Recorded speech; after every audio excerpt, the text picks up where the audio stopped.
This story is called The Creepypasta. In the small, quiet town of Salem Falls, nestled deep within the heartland of America, a sinister presence lurked deep beneath the facade of religion. The townspeople, unaware of the darkness that festered within their midst, went about their daily lives blissfully ignorant of the diabolical events that would soon unfold. At the center of this tale stood the figure of Pastor Carl, Minnesota, a man whose obsession with the literal interpretation of Christian divinity had consumed his every waking thought. Driven by an insatiable desire to bring about what he believed to be the ultimate redemption, Pastor Minnesota embarked on a perilous path that would lead him down a twisted road of depravity and damnation. With fervent conviction, Pastor Minnesota established his own church, a place where he intended to invoke Lucifer himself and repatriate the fallen angel back to the house of God. He believed that by uniting Lucifer once again in God's realm, he would restore him as God's right hand and make him the ultimate archangel, fulfilling a twisted version of divine justice. Word of the Creepypasta's unholy mission spread throughout the town, reaching the ears of all those who were drawn to the macabre and curious. A ragtag congregation comprised of lost souls and misguided individuals flocked to the church, their minds clouded by the promises of the pastor's distorted vision. Yet one fateful night, as the moon hid behind a shroud of darkness, the air thick with an otherworldly presence, Lucifer himself appeared before the Creepypasta and his congregation.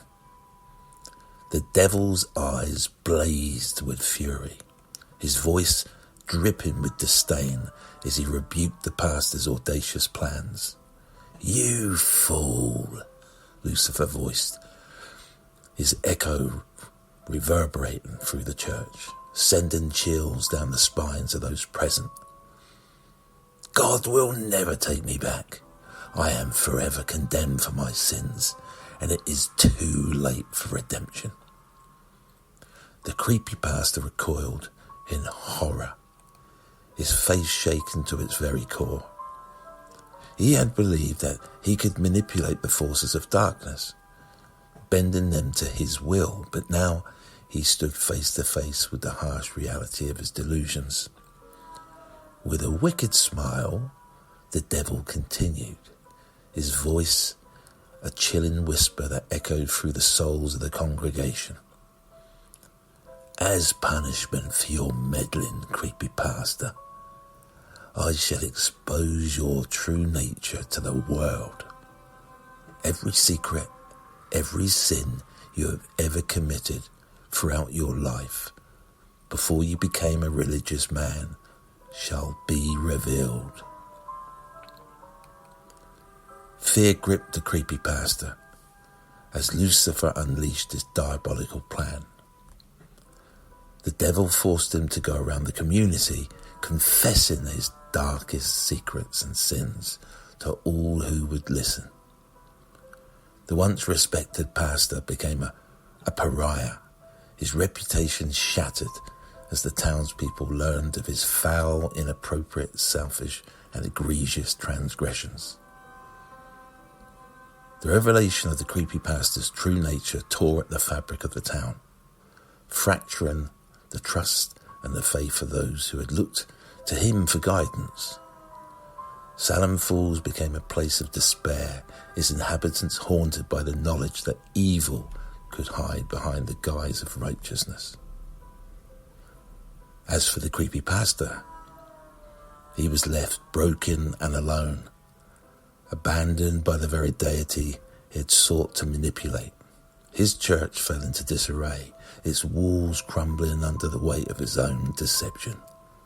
The devil's punishment had served its purpose, leaving the creepypasta to dwell in the darkness of his own sins. And so, in the depth of Salem Falls, the echoes of diabolical laughter mingled with the whispered prayers of the lost. The town became a cautionary tale, a reminder that even those who claim to walk in the light can be consumed by the darkness that lurks within. Lucifer's victory was complete, his presence forever etched into the souls of the fallen and the damned. You've been listening to the Creepypasta. For I once was Carl, Minnesota. So remember, listeners, we're never ever safe, even in the light.